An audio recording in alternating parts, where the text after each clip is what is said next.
Okay बेटा good morning. बेटा good morning. ठीक है बेटा सब बच्चे, चलिए फटाफट से टॉपिक अपना आज नया शुरू करेंगे यहां पर। और टॉपिक है बेटा हमारे पास कौन सा टॉपिक है बेटा? Accounting standard 2 on inventory, writing बढ़िया नहीं है, 2 ऑन इन्वेंट्री वैल्यूएशन। बेटा नाम तो सुना होगा आपने इसका, बताओ कहाँ नाम सुना हुआ है? बेटा सीए फाउंडेशन में सुना है कि नहीं सुना है?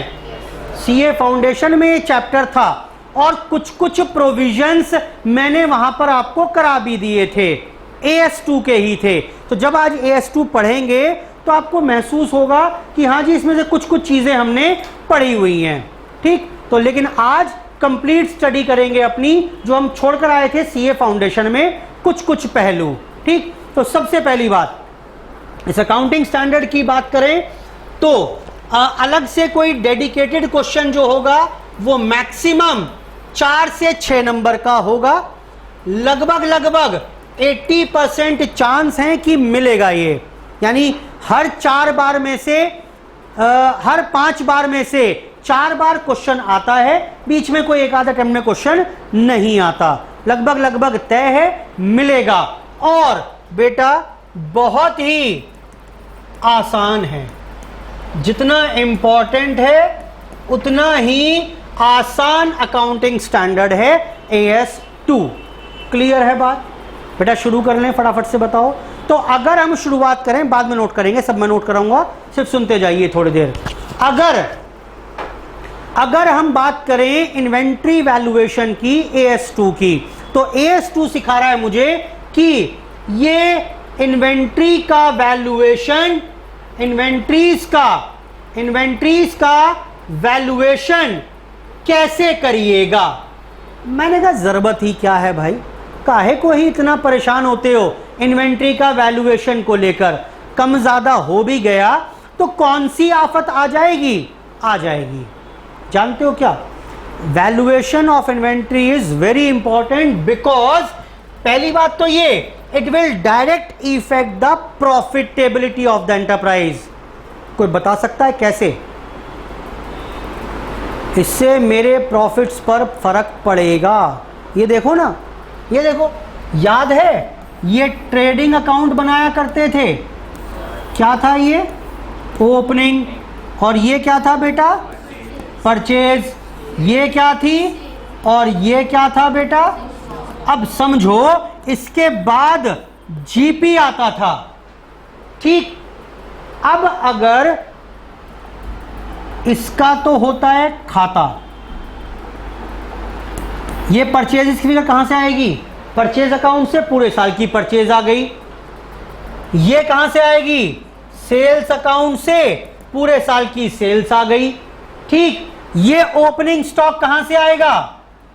लास्ट ईयर का जो क्लोजिंग होगा वो इस साल का ओपनिंग। लेकिन ये इस साल का क्लोजिंग कहां से आएगा? इसका कोई खाता नहीं होता, इसका कोई खाता नहीं होता कि वहां का बैलेंस उठाकर लिख दिया। इसका मुझे वैल्यूएशन करना होता है खुद से। और देखो अगर ये वैल्यूएशन गलत हो गया, अगर ये वैल्यूएशन गलत हो गया तो क्या सब कुछ बिगड़ जाएगा या नहीं बिगड़ेगा? बोलो बेटा फटाफट से। देखो ना, ये रहा ट्रेडिंग अकाउंट, समझो ओपनिंग स्टॉक 10,000,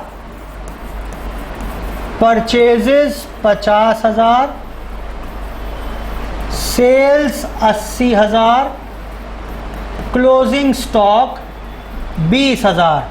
झटपट से बताओ मुनाफा कितना? GP is 40,000। मेरा ट्रेडिंग अकाउंट समझ में आ रहा है ये? अब अगर मैंने गलती से स्टॉक का वैल्यूएशन यहां पर 20 की जगह ओवर वैल्यू कर दिया, इसको मैंने इसको लिख दिया अगर 25,000, गलती से अगर वैल्यूएशन गलत हो गया तो बताओ क्या इंपैक्ट पड़ेगा? प्रॉफिट बढ़ जाएगा कि नहीं बढ़ेगा? वैल्यूएशन ने प्रॉफिट पर इफेक्ट डाल दिया और यही बनने वाला है अगले साल का क्या? ओपनिंग। अगले साल के प्रॉफिट भी बिगड़ जाएंगे। हाँ बोलो। तो यानी कि अगर पिछले साल आपने इसको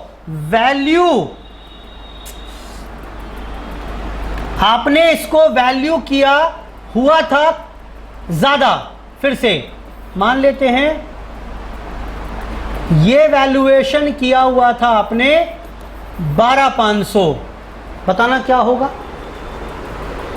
पिछले साल आपने 10 के स्टॉक को 12,500 दिखा दिया था, पिछले साल के प्रॉफिट तो डिस्टर्ब हुए ही होंगे। इस साल बताओ क्या फर्क पड़ेगा? हाँ जी, क्या होगा प्रॉफिट? बेटा प्रॉफिट घट जाएगा। बोलो बेटा, ये 2500 से घट जाएगा कि नहीं घटेगा? मैं सिर्फ ये बता रहा हूं कि valuation of inventory is very important. आपने अगर गलत कर दिया तो it will effect the profit. ठीक, आप देख रहे होंगे यहां पर कि closing stock and profit have direct relationship. दिख रहा है? ये देखो, ये बढ़ेगा तो ये बढ़ जाएगा, ये घटेगा तो ये घट जाएगा। लेकिन opening stock and profit have कौन सा रिलेशनशिप है बेटा? इनवर्स और इनडायरेक्ट रिलेशनशिप। क्या इतनी बात समझ में आती है कि नहीं आती है? बोलो बेटा। मुझे ये सब बताना ही नहीं, मुझे सिर्फ ये बताना था आपको कि ये इंपॉर्टेंट कितना है, क्योंकि अगर ये बिगड़ गया तो सारी प्रॉफिटेबिलिटी बिगड़ जाएगी। तो inventory valuation is very important. अब बात आती है कि इन्वेंट्री का मतलब क्या? जी बेटा, इन्वेंट्री वैल्यूएशन करना सीख रहे हैं।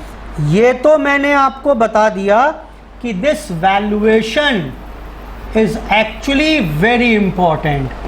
लेकिन अब वैल्यूएशन करना किसका है बेटा? इन्वेंट्री का। तो इन्वेंट्री का मतलब क्या? जी बेटा बताओ, इन्वेंट्री का मतलब क्या? सबको पता है वैसे तो, लेकिन बताओ फिर भी। स्टॉक। स्टॉक मतलब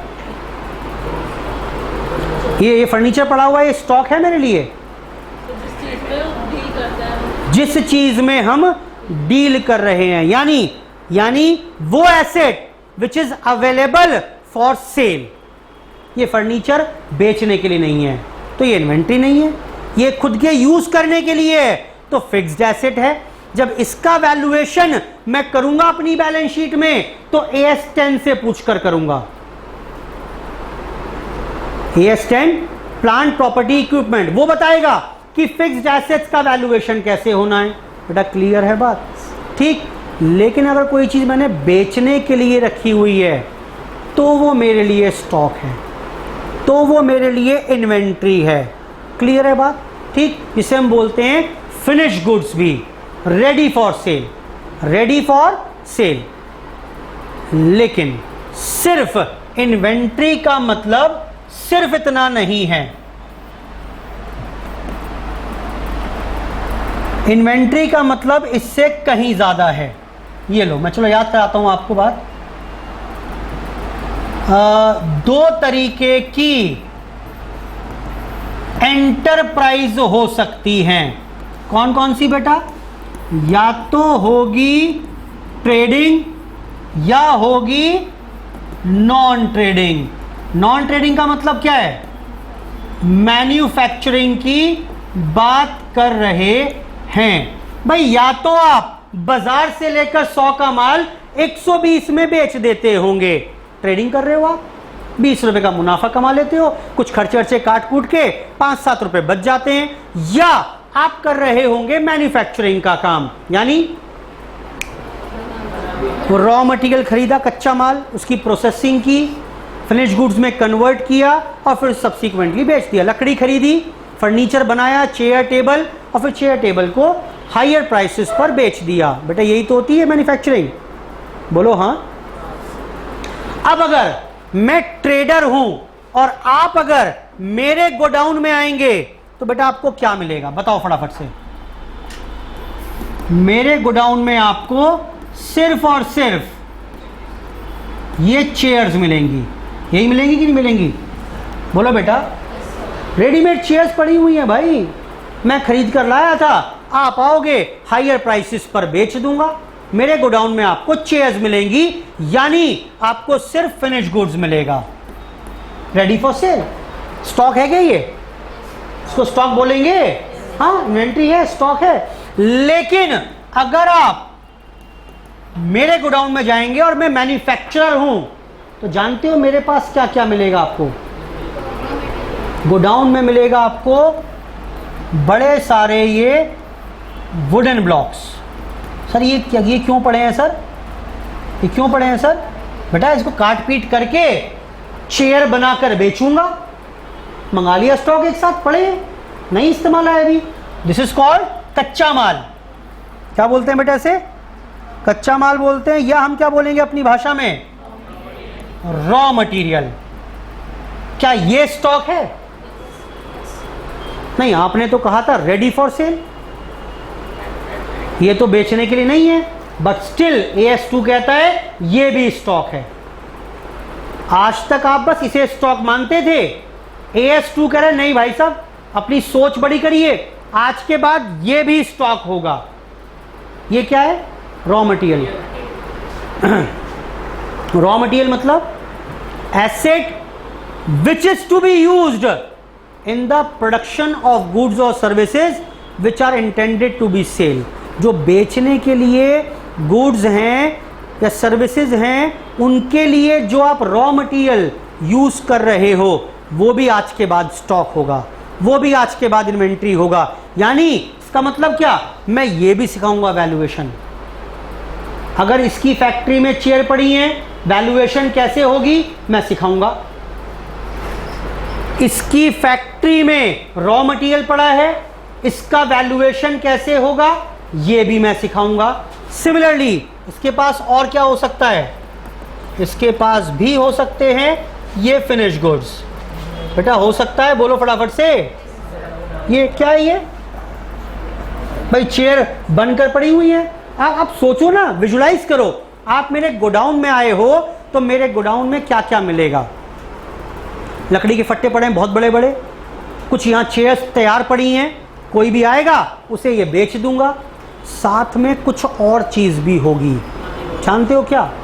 वो ऐसा कुछ ऐसा भी तो पड़ा होगा आपके पास।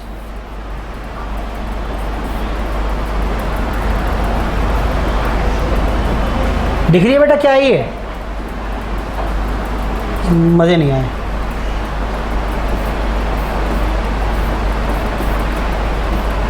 ये लो, क्या है ये? ना तो ये लकड़ी है और ना ही ये फिनिश गुड्स हैं। रेडी फॉर सेल कहाँ है? ना ये रॉ मटेरियल रह गया, क्या कहेंगे इसे? सेमी फिनिश गुड्स या WIP, वर्क इन प्रोग्रेस। तो आज के बाद ये सब कुछ ही इन्वेंट्री में काउंट होगा। CA फाउंडेशन में बस इसका और इसका वैल्यूएशन सिखाया था, इनका नहीं सिखाया था। अब सब चीज कवर करेंगे। AS2 deals with valuation of inventory. ठीक, और इन्वेंट्री दो वर्ड, इन्वेंट्री और वैल्यूएशन। वैल्यूएशन क्यों इंपॉर्टेंट है वो बता दिया। स्टॉक का कोई खाता नहीं होता कि बैलेंस निकाल दोगे, आपको वैल्यूएशन ही करना पड़ेगा। ठीक, दूसरा इन्वेंट्री वर्ड की बात की तो इन्वेंट्री का मतलब है finish goods if you are a trader, और इन्वेंट्री का मतलब है raw material WIP finish goods if you are a manufacturer. I hope यहां तक की बात क्लियर है। तो आज के बाद डेफिनेशन जो AS2 ने दी वो क्या है वो सुन लो। अब यही तो है, इन्वेंट्रीज आर एसेट्स। कौन सी एसेट्स? पहला, held for sale in the ordinary course of business, जो मैंने सेल करने के लिए रखी हुई हैं in the ordinary course of business. दूसरा, इन द फॉर्म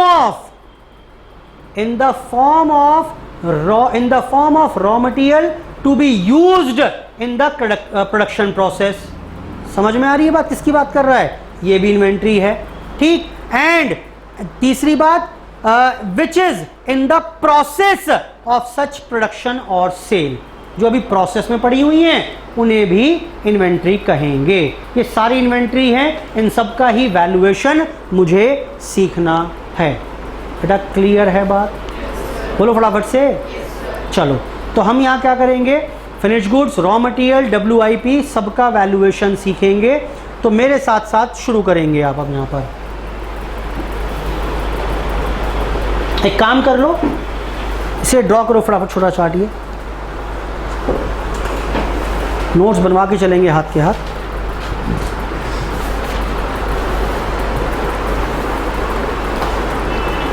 एंटरप्राइजेस दो प्रकार की हो सकती हैं, ट्रेडिंग या मैन्युफैक्चरिंग।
बेटा बढ़े आगे, नोट कर लिया?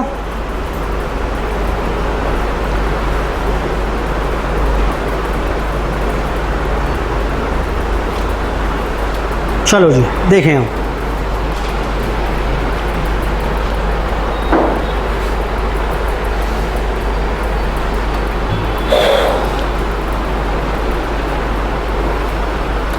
तो बेटा पूरे एएस को अब हम दो पार्ट्स में तोड़कर पढ़ेंगे। ठीक, पूरे एएस को यहां से अब मैं दो पार्ट में तोड़ रहा हूं। फिनिश गुड्स के जो रूल हैं, फिनिश गुड्स के जो रूल हैं वो तो अलग हैं।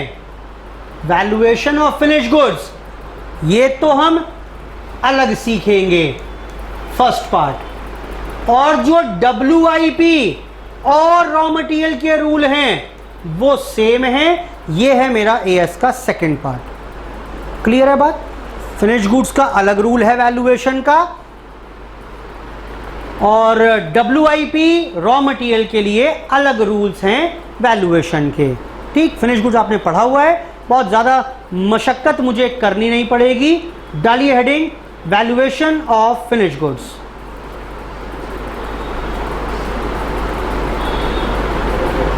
चार्ट ही बनवा दूँ आपको। चलो लिख लो, ऐसे लिखिए।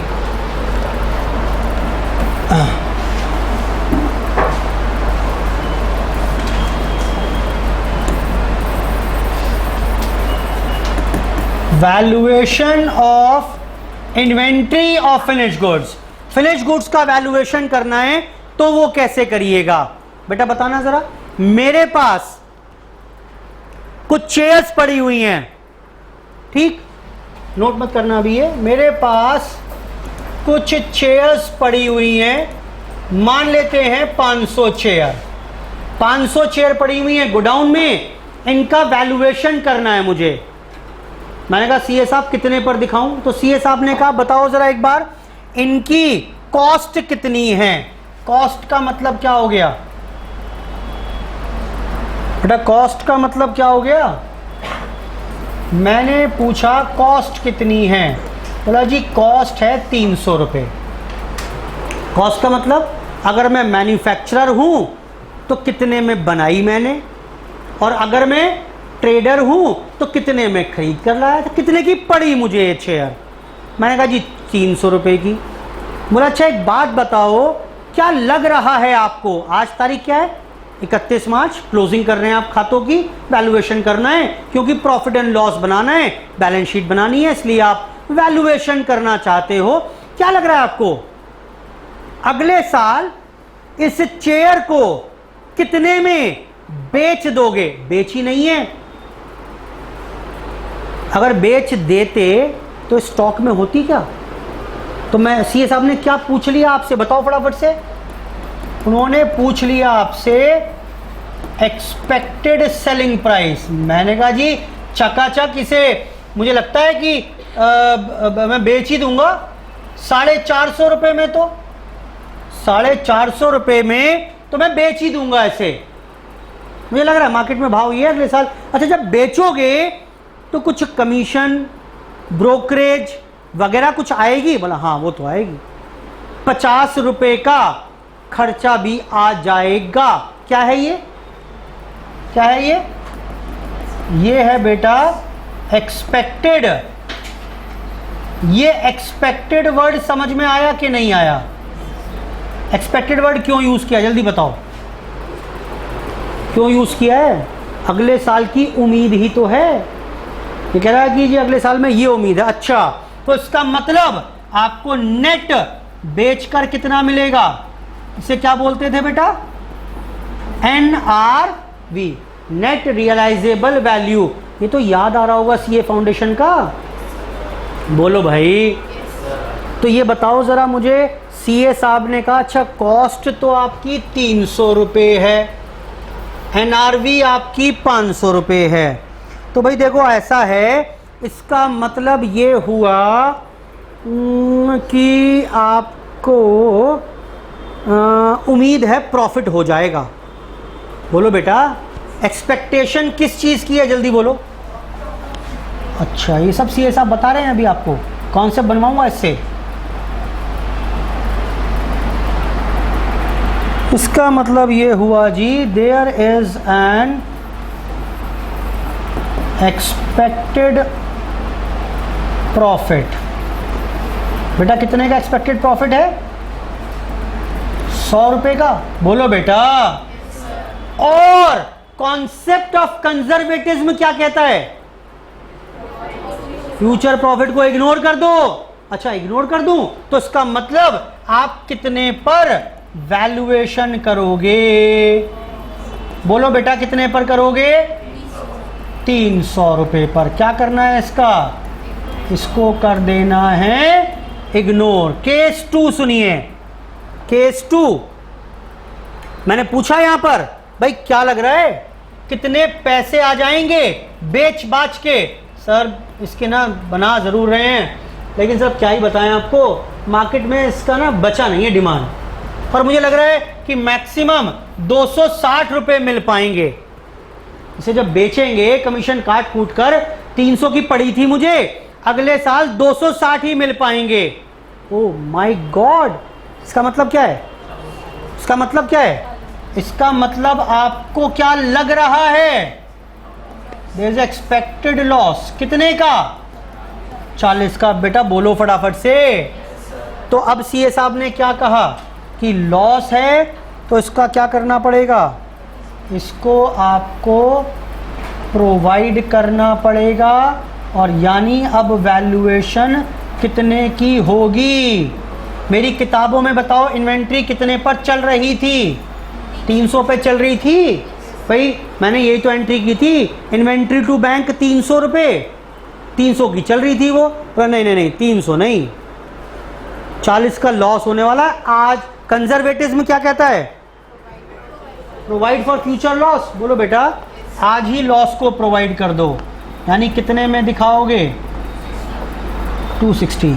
ये पूरा कॉन्सेप्ट सीए साहब ने समझा दिया, और आपने कहा अच्छा, इसका मतलब ये 300 400 में से 300 कम था तो 300 वैल्यूएशन, 300 260 में 260 कम था तो 200 वैल्यूएशन। क्या ये रूल ना बन गया? रूल क्या बन गया? कॉस्ट और NRV which ever is lower. वो अलग बात है, आप रूल समझ लो या कॉन्सेप्ट भी मैंने आपको इसका बता दिया। आई होप ठीक है बात, ठीक है बात बेटा। फटाफट से लिखना शुरू करो उसको।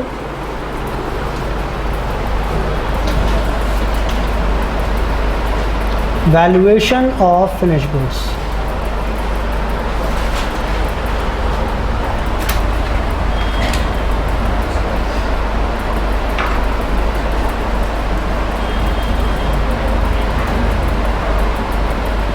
लिखें जी,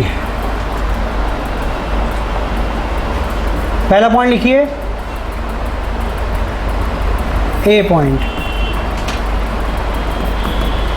finish goods are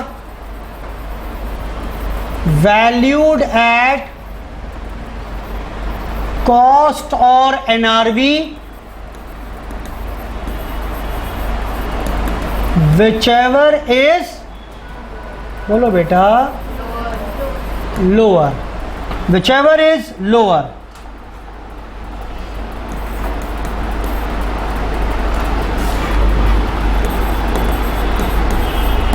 Above rule is based on the concept of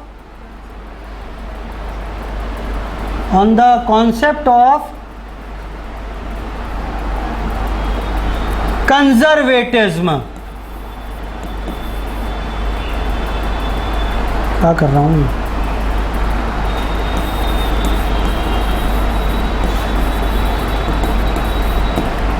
is based on the concept of conservatism, comma, which states, बताना क्या कहता है ये, which states, लिखना इन्वर्टेड कॉमास में,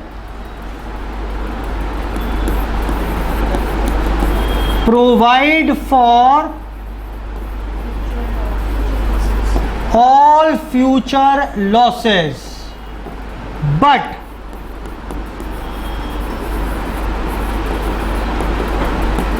never anticipate your future gains, inverted comma, close.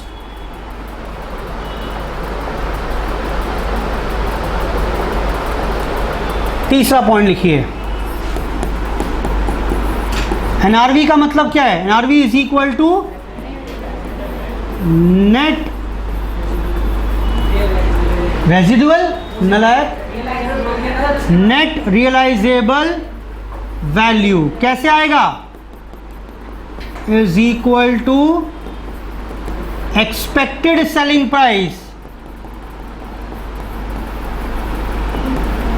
Minus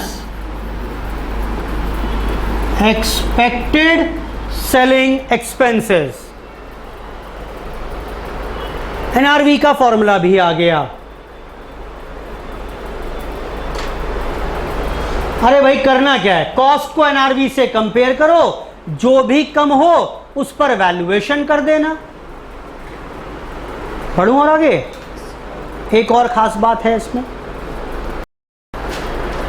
ये जो comparison करना है आपको, लो सुनो, ये मेरे पास पड़े थे कुछ finish goods A B C, cost थी 10,000, एनआरवी 8,000, 12,000, 15,000, ये 20,000 का था और ये 25,000। जरा बताना टोटल कॉस्ट कितनी हो गई? कितना हुआ बेटा? 42,000। एनआरवी कितनी हो गई? 48,000। वैल्यूएशन कैसे करोगे?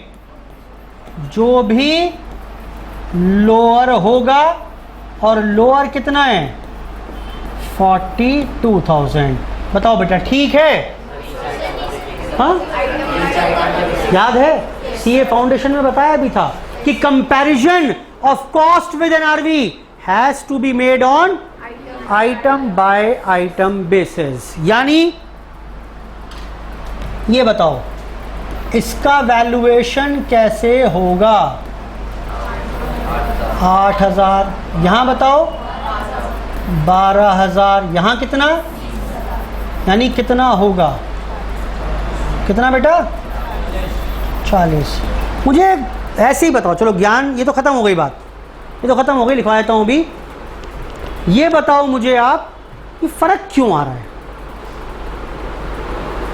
यहाँ भी तो लोअर ही लिया है, वहाँ भी लोअर लिया है, फ़र्क क्यों आ रहा है? तो सर हर आइटम के अलग अलग वैल्यू आ रही है ना, तो कॉस्ट कम है किसी भी हजार की, तो रेडियो होता चला जाएगा ना उस हिसाब से। और बताओ कुछ।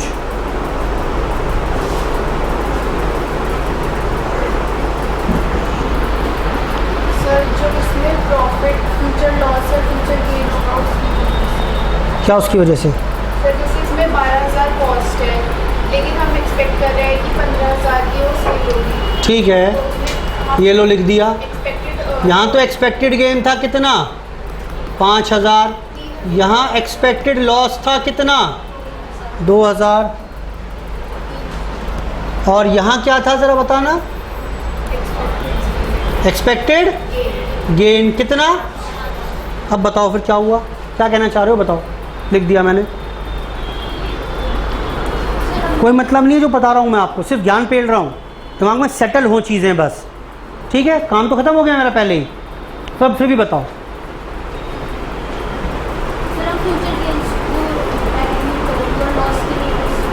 हाँ, हमें लॉजिकली क्या करना था? फ्यूचर गेन को इग्नोर करना था। हाँ बोलो। सिर्फ ये एक्सपेक्टेड लॉस बुक करना था। तो टोटल कॉस्ट जो थी 42 की, उसमें से सिर्फ ये कंसिडर करके हमें वैल्यूएशन 40 ले आना था। यही तो करना था। हमने क्या कर दिया? अगर हम ये काम कर रहे हैं तो देखो, हमने एक्सपेक्टेड गेन कितना ज़रा बताओ फटाफट से? 8,000। एक्सपेक्टेड लॉस कितना? हमने इनको आपस में सेट ऑफ किया और क्या बता दिया? एक्सपेक्टेड गेन कितना है हमारा? बोलो बेटा 6,000। और मैंने कहा इसे कर दो इग्नोर। इग्नोर तो देखो वैल्यूएशन, तो देखो वैल्यूएशन वही आ जाएगी जो कॉस्ट थी आपकी। आपको समझ में आया क्या गलती हो गई? जब आपने टोटैलिटी में कंपेयर किया तो एक्सपेक्टेड लॉस जो था एक्सपेक्टेड गेन उसे खा गया। अगर साथ चल रहे हैं ना, साथ चलते हैं हम, तो साथ इकट्ठा कर दिया सब कुछ मैंने। जब ये सब कुछ इकट्ठा कर दिया मैंने तो उसका नेट रिजल्ट निकला 2 लॉस 3 गेन 5 गेन, यानी 8 गेन। ये देख रहे हो, ये खत्म हो गया अब। और ये 8 की एडजस्टमेंट क्या, इसको इग्नोर कर दो गेन है तो यानी जो कॉस्ट थी वही किताबों में दिखा दी। गलत किया, गलत किया। वो प्रॉफिट वहाँ खा गया उस लॉस को, जबकि प्रॉफिट का कुछ नहीं करना था, सिर्फ लॉस आगे आना था। बेटा क्लियर है? इसलिए टोटैलिटी में कंपैरिजन नहीं कर सकते। लिखो एक और लाइन वापस। Point D,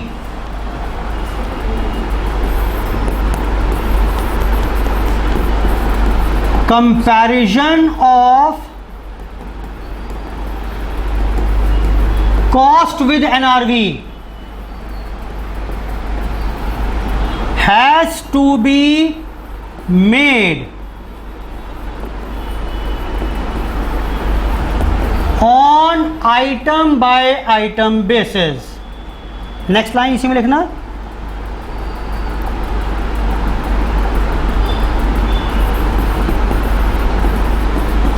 total cost of finished goods cannot be compared with total NRV of finished goods. Total cost of finished goods cannot be compared with the total NRV of finished goods.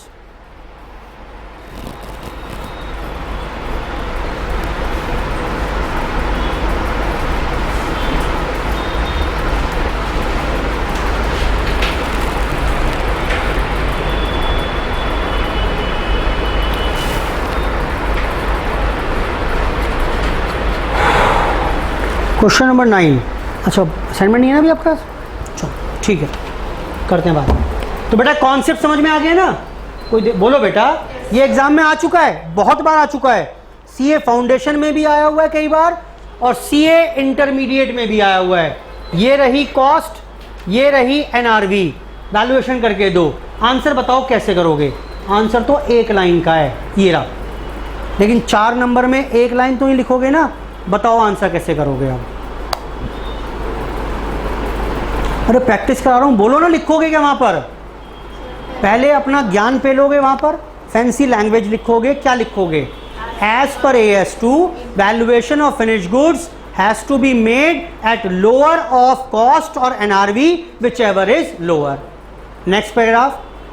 But this comparison of cost with NRV has to be made on item by item basis. Total cost of finished goods cannot be compared with total NRV of finished goods. सब कुछ लिखा हुआ है आपके पास। ये fancy language सारी AS की चिपका दी। Now in the given case we will value the finished goods as follows. अब ये चिपका दो, आंसर कर दो, काम खत्म, बस इतना। ये आपका आंसर, तो ये लिखकर ये हो गया answer. 10 stock of finish goods is valued at ₹40,000, that's it. लेकिन नंबर नहीं मिलेंगे अगर आप रेफरेंस नहीं दोगे तो। सिर्फ इसके 4 नंबर का क्वेश्चन है, 2 नंबर टेक देगा आपको, दैट्स इट। तो आपको रेलिवेंट प्रोविजन जरूर लिख कर आना है AS के नाम और नंबर के साथ।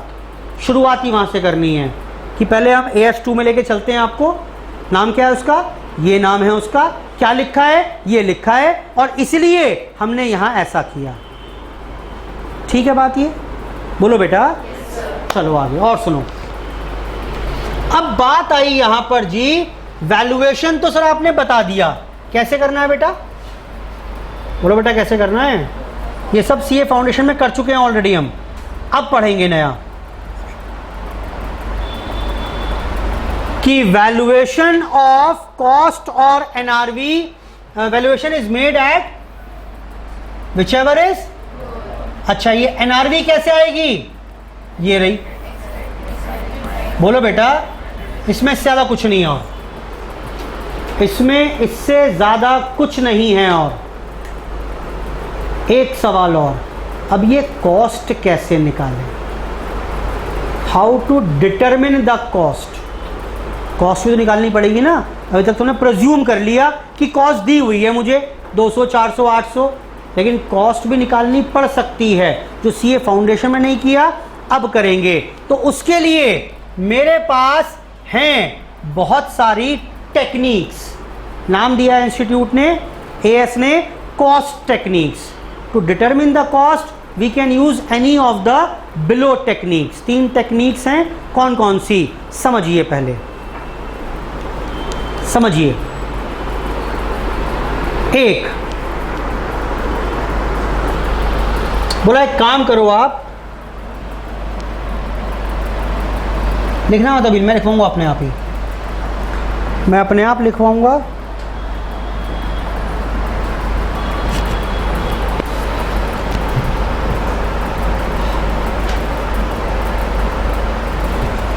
लो जी, cost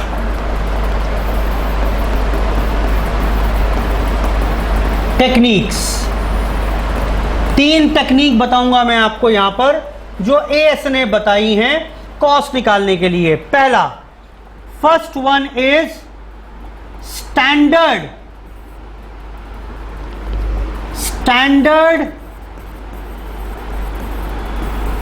cost method. Standard cost method या स्टैंडर्ड कॉस्ट टेक्निक, कुछ भी कह लीजिए।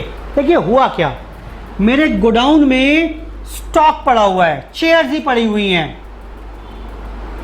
अब इनकी जो कॉस्ट है वो आ रही थी, लेट्स से 100 रुपये, 99.5, 100.2, 99.3, 98, 99.2, 101.1, let's say 100.25 and so on and so forth।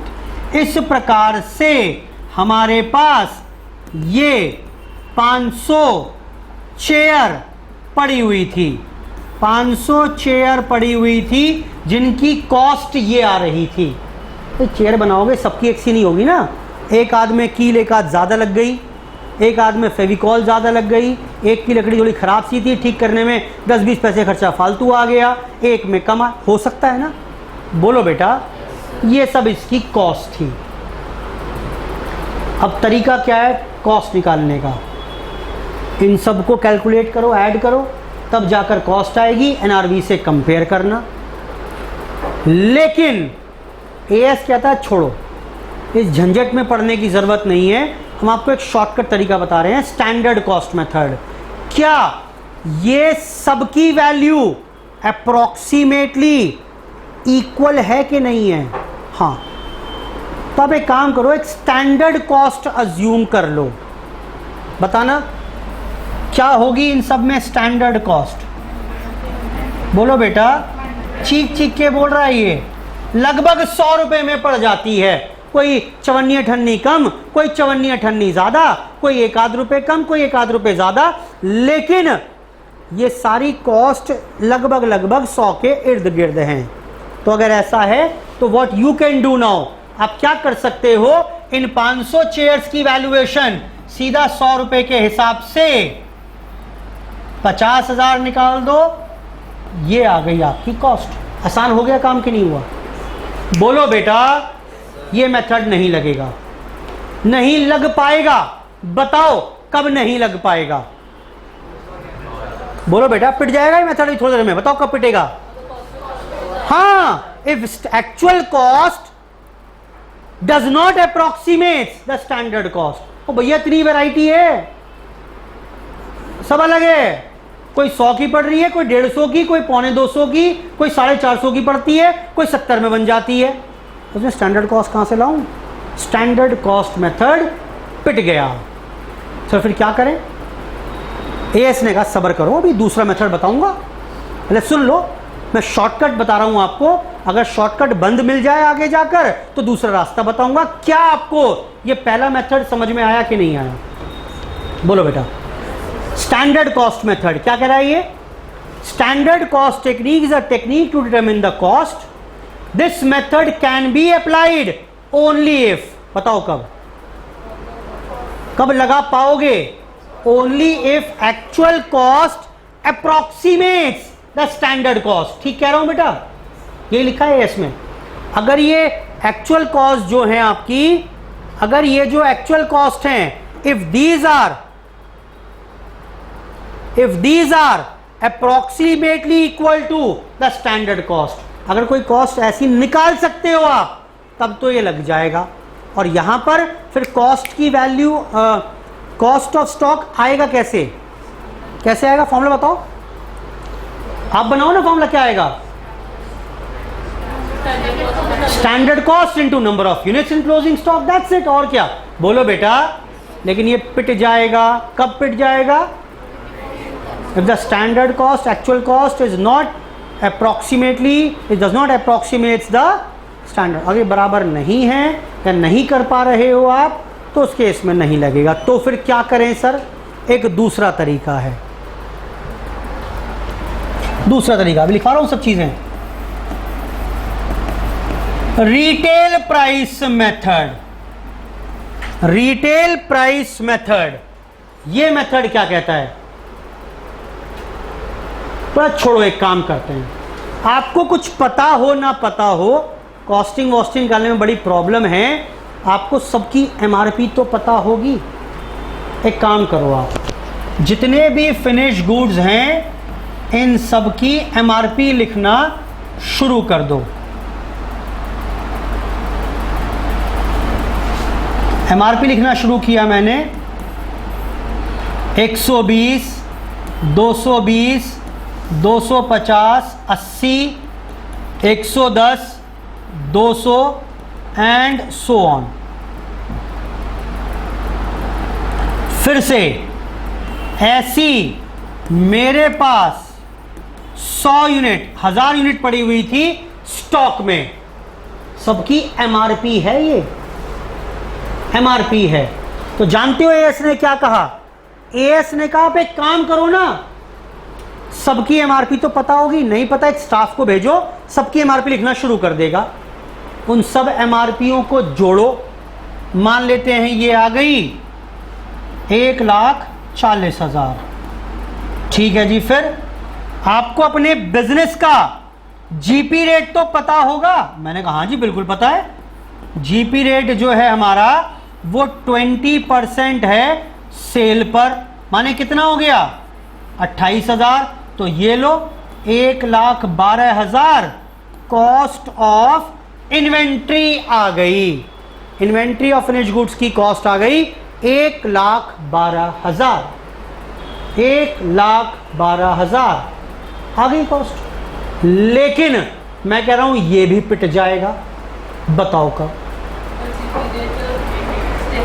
हाँ, अगर जीपी रेट सेम ना हो, भैया किसी में मैं कमा रहा हूं 10%, किसी में 40% का प्रॉफिट पेल देता हूं, किसी में 25%, किसी में 18%। आपको समझ में आ रहा है? तो भाई जीपी रेट सेम है, सेम नहीं है तो ये मेथड नहीं लग पाएगा। ठीक, लेट्स से फॉर एग्जांपल मेरे पास फ्रेंचाइजी है, डिस्ट्रीब्यूटर हूं मैं। ठीक, डिस्ट्रीब्यूटर हूं मैं लैक्मे कंपनी का। अब लैक्मे की कॉस्मेटिक्स आती हैं। अब मेरे पास स्टॉक पड़ा है बड़ा सारा, मुझे वैल्यूएशन करना है। मैंने स्टाफ को बोला एक काम करो, सबकी एमआरपी लिख लाओ। क्रीम है उसकी 80 रुपए की, फेस वॉश है एक 200 रुपए का, एक और मॉइस्चराइजर है 800 रुपए का, लिप कलर है कोई 900 रुपए का, फाउंडेशन है कोई 1200 रुपए का। सब लिख लाए। सर कितने में पड़ा? अरे कितने में क्या पता, पता है ना मुझे। कोई भी माल हो 7% मार्जिन है मेरा उस पर। एग्जाम्पल समझ में आ रही है बात? तो क्या वहां पर लग जाएगा ये? हाँ तो लग जाएगा। बोलो बेटा, मैं इसलिए बताया एग्जाम्पल आपको, विचार दिमाग में क्या आता है कि ऐसे तो कभी होगा ही नहीं, जीपी रेट तो कभी सेम होगा ही नहीं, कम ज़्यादा ही होगा। नहीं, होता है सेम, होता है सेम। पहले क्या होता था, रिचार्ज कूपन होते थे, अब तो ऑनलाइन हो जाता है। तो दुकानदार वो रिचार्ज कूपन खरीद के रखते थे अपने पास, 10 रुपये, 20 रुपये, 1000 रुपये, 2000 का, कितने का भी रिचार्ज कर लो, जीपी रेट सेम है उनका। तो उनकी अगर लागत निकालनी है कूपन्स की तो क्या करो, सबकी एमआरपी जोड़ो, वहां से मार्जिन घटाओ 3% का, कॉस्ट आ जाएगी। बेटा क्लियर हो रही है बात? यानी ऐसा नहीं है कि लग नहीं सकता, लग सकता है, लेकिन कहां जाकर पिट जाएगा? जल्दी बोलो कहां जाके पिटेगा?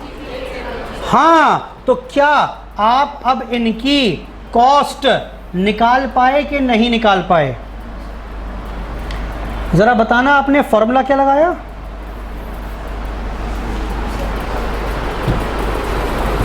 बनाओ ना फॉर्मूला। आपने फॉर्मूला क्या लगाया इसमें? ये तो रहा। सर एक काम करेंगे, जितना भी क्लोजिंग स्टॉक है वो निकाल लेंगे। क्या? एमआरपी? बोलो बेटा, ये आ गई। अच्छा फिर क्या करें? लेस कर दें जितना भी जीपी रेट है, ये आ गया। तो क्या मिल जाएगा आपको? कॉस्ट ना मिल जाएगी? बेटा हाँ बोलो। ये तो रहा फॉर्मूला। आओ लिखते हैं इसमें, लिखते हैं मतलब सुनते हैं पहले। क्या लिखवाऊंगा वो सुन लो पहले। क्या लिखवाएंगे इसमें? पॉइंट नंबर 2, एक और मेथड है मेरे पास, टेक्निक है मेरे पास कॉस्ट डिटरमिन करने की। क्या नाम रहेगा उसका? Retail price method. क्या कहता है ये? In this method closing stock can be determined as follows. कैसे निकालोगे? ये रहा, closing stock, cost of closing stock can be determined as closing stock at MRP minus GP rate equal to this. अगली बात क्या लिखोगे? However, this method can be, this technique can be applied only if GP rate is uniform for all the products. If the GP rate is not uniform, then we cannot apply retail price method. I hope ठीक है बात ये भी? बोलो बेटा। अब sir ये भी नहीं लग रहा, GP रेट अलग अलग है, अब क्या करें? अब क्या करें? तो भाई अब तो एक ही तरीका है, एक्चुअल कॉस्ट मेथड। जो एक्चुअल कॉस्ट है वो आप निकाल लो। एक्चुअल कॉस्ट का मतलब उसमें कुछ रॉ मटेरियल लगा होगा, कुछ वेरिएबल एक्सपेंसेस आए होंगे, कुछ फिक्स्ड आए होंगे, कुछ अदर एक्सपेंसेस आए होंगे, वो सब जोड़ देना, जो आ जाए वही आपकी एक्चुअल कॉस्ट। लंबा मेथड है लेकिन ठीक है भाई, शॉर्टकट तरीके पिट रहे हैं तो क्या करें, फिर तो हमें उसी पर जाना पड़ेगा। क्या? फिर सुनो क्या कहा मैंने? तीसरा, एक्चुअल कॉस्ट मेथड। क्या कह रहा है ये? आप एक काम करो भाई, आप ना एक्चुअल में कितनी लागत आई वही जोड़ दो। मैंने कहा जी क्या क्या जोड़ूं? बोला 3 चीज जोड़ लेना।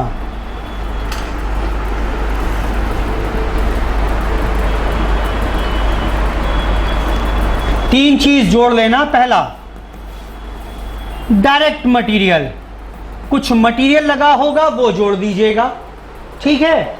रॉ मटेरियल लगा होगा ना, वो जोड़ देना। अच्छा, और कुछ आए होंगे,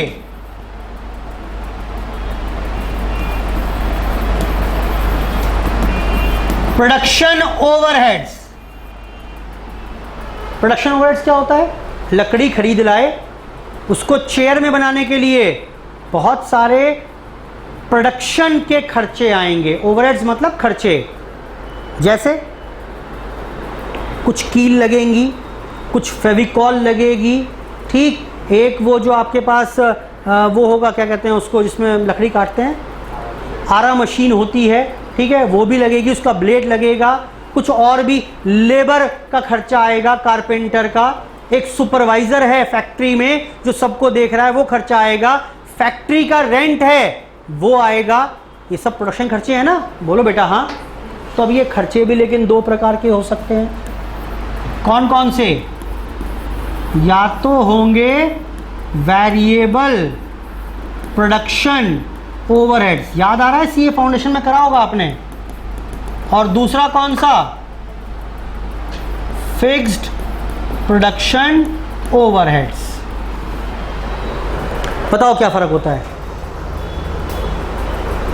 इसमें तो ब्लैंक मत बैठो। फिक्स्ड और वेरिएबल में क्या फ़र्क होता है? वो लेवल ऑफ प्रोडक्शन के साथ कम ज़्यादा होंगे। मैं हर कारपेंटर को 100 रुपये प्रति चेयर दिया करता था। जितनी चेयर बनाओगे 100 रुपये मुझसे ले जाना। तो वो क्या है? वेरिएबल। 5 चेयर बनाएगा 500, 10 बनाएगा 5000, और अगर नहीं बनाएगा छुट्टी पे तो कोई पेमेंट नहीं है। The expenses which vary directly in proportion to production. Production के साथ घटते बढ़ते जाएंगे। ज़्यादा प्रोडक्शन ज़्यादा खर्चे, कम प्रोडक्शन कम खर्चे। फैक्ट्री का रेंट,